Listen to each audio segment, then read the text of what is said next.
¿Recordáis cuando el jefe del Estado Mayor salió diciendo que estaban trabajando para minimizar el clima contrario a la gestión del gobierno? ¿Recordáis cuando se destituyó al director del INE por dar los datos oficiales de la economía española? ¿Recordáis esto otro? Lucha contra las campañas de desinformación en el ámbito de la seguridad nacional.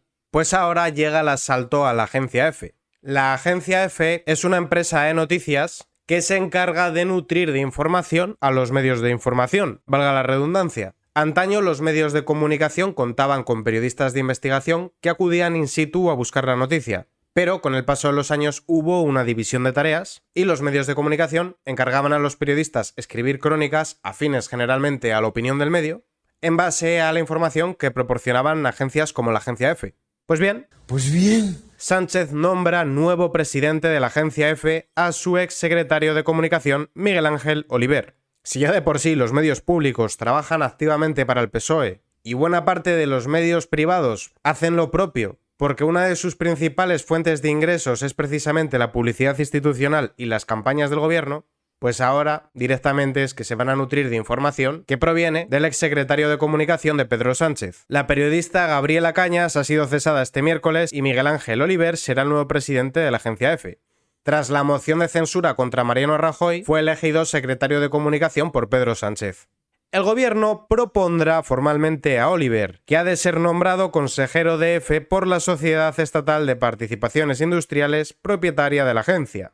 ¿Es normal que la agencia que se encarga de nutrir de información a los medios la controle el Estado? Yo creo que no. Los medios de comunicación generalmente han sido llamados el cuarto poder, porque al informar a la ciudadanía de lo que hacen el Ejecutivo, el Legislativo y el Judicial, sirven como un contrapeso más. Cuarto poder es la expresión que hace referencia a los medios de comunicación y la prensa, pero si veíamos que en España no había independencia del Poder Judicial con respecto a los otros dos poderes y que el Ejecutivo es elegido por el Congreso de los Diputados, es decir, el Legislativo, el cuarto poder no iba a ser la excepción. Pedro Sánchez ha de abarcar absolutamente todo, porque es nuestra reverendísima hermosidad, Pedro el Magnánimo. Y aquí toca hablar de la ley de hierro de las oligarquías. La ley de hierro de la oligarquía establece que todas las formas de organización, independientemente de cuán democráticas puedan ser al principio, eventualmente e inevitablemente desarrollarán tendencias oligárquicas, haciendo así práctica y teóricamente imposible la verdadera democracia, especialmente en grupos grandes y organizaciones complejas.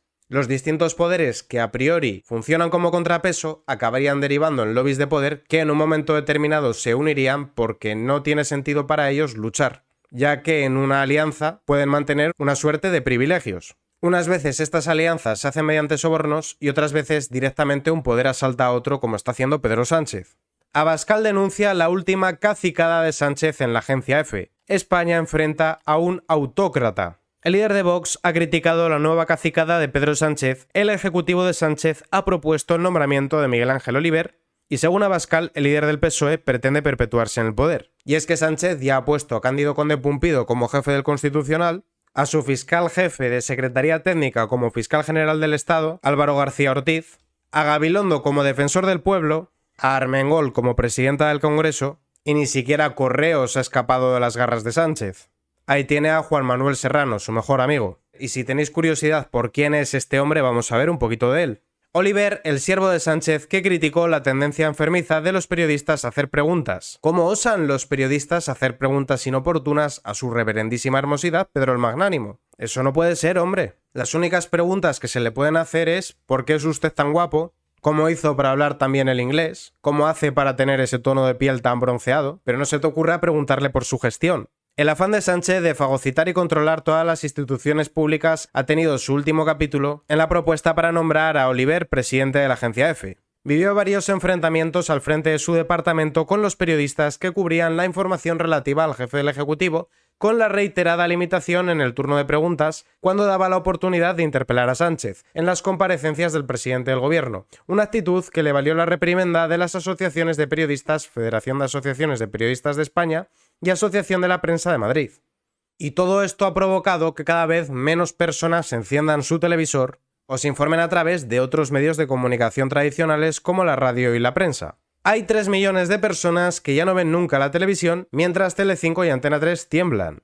Y si esto era así antes del nombramiento de Oliver, Ya podéis imaginar que el ritmo al que cada vez más personas desenchufen la tele va a ser cada vez mayor. Y la decisión por la cual la gente nos informa a través de los medios de comunicación tradicionales es porque muchos sienten que les están engañando, desinformando o tomando el pelo. De todas formas, la cifra es bastante redonda. 3 millones. ¿Sabéis de que también hay 3 millones en España? 3 millones de españoles aún no se han vacunado de COVID. Y si bien correlación no implica causalidad, es bastante probable que buena parte de los que no ven la tele tampoco se hayan puesto la vacuna. Recordad que desde los medios de comunicación tradicionales se inició una auténtica campaña de acoso y derribo contra las personas que no se habían vacunado, a los cuales se les llamaba irresponsables que querían matar gente, negacionistas, magufos, entre otras lindezas. En mi caso decidí no ponerme la vacuna porque uno de los títulos que tengo es el de técnico en farmacia y parafarmacia de la familia profesional Sanidad. Esto no me convierte en una autoridad ni en un virólogo, pero sí que recordaba el proceso de elaboración de medicamentos, que era una de las asignaturas. En el caso de las vacunas, generalmente lo que se hacía era inocular el propio virus desactivado para que el organismo desarrolle anticuerpos para que, al contraer la enfermedad, esos anticuerpos defiendan al individuo.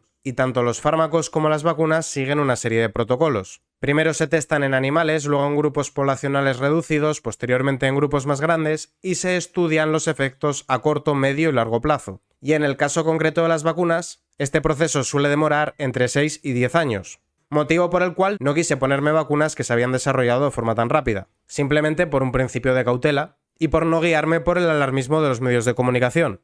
Y sin lugar a dudas, el comportamiento cruel y negligente de los medios de comunicación en la pandemia jugó un papel determinante a la hora de que muchos decidiesen dejar de escucharles, verles o leerles. Especialmente porque eran seguidistas del discurso del gobierno, un gobierno que ya nos había mentido en otras cuestiones. Pero sobre todo porque lo que decían hoy contradecía lo que habían dicho ayer, para acto seguido al día siguiente decir otra cosa. Y por cierto, si lo de la agencia EFE os parece poco, el gobierno batirá el récord de campañas de publicidad institucional en pleno año electoral. El gobierno ha aprobado un gasto de 145 millones de euros para el año 2023. Pero es que si nos vamos al año anterior, la Moncloa dispara el gasto en propaganda un 32% más de 115 millones al año para autobombo. Así que tenemos a un señor absolutamente ilegítimo que preside un gobierno ilegal, sobornando a los medios de comunicación privados, purgando en los medios de comunicación públicos, secuestrando a las agencias que se encargan de recabar la información y mandando a la Guardia Civil a minimizar el clima contrario a la gestión. Obviamente la separación de poderes brilla por su ausencia incluso en los medios de comunicación, donde apenas unos pocos se salvan, y no siempre. Y esto es grave porque para tener una sociedad civil organizada hace falta que esta sociedad civil esté informada, y que tomen sus decisiones con criterio propio, no en base a lo que les digan, especialmente si la información está manipulada. ¿Cuál es el siguiente paso que queda? Aquí tenemos Neutral, una agencia verificadora, lo que se conoce como fact-checking. Estas agencias se encargarían de decidir qué es verdad y qué es un bulo. ¿Y en virtud de qué pueden saber qué es un bulo y qué no lo es? En virtud de que son una agencia de verificación. ¿Y por qué son una agencia de verificación? Porque te dicen lo que es o lo que no es un bulo. Un argumento absolutamente circular. O mejor dicho, una falacia. La falacia circular es una falacia lógica que se basa en poner a prueba una proposición mediante un proceso de razonamiento circular, el cual retorna a la misma afirmación expuesta para finalmente presentar este razonamiento como demostración de su veracidad. Lo cierto es que Neutral pertenece a Ana Pastor, y tanto ella como Ferreras trabajan para el PSOE. Ya solo queda que las agencias de verificación se encarguen de censurar todo aquello que sea un bulo, y bulo será todo lo que no se corresponda con lo que diga el gobierno, al cual, por obra y gracia de los huevos morenos de Sánchez, se le concederá una presunción de veracidad. ¿Y dónde se hacen este tipo de cosas? En las dictaduras. Así que sí, esto que ha ocurrido con la agencia EFE es muy grave y demuestra que Pedro Sánchez es capaz de cualquier cosa con tal de perpetuarse en el poder.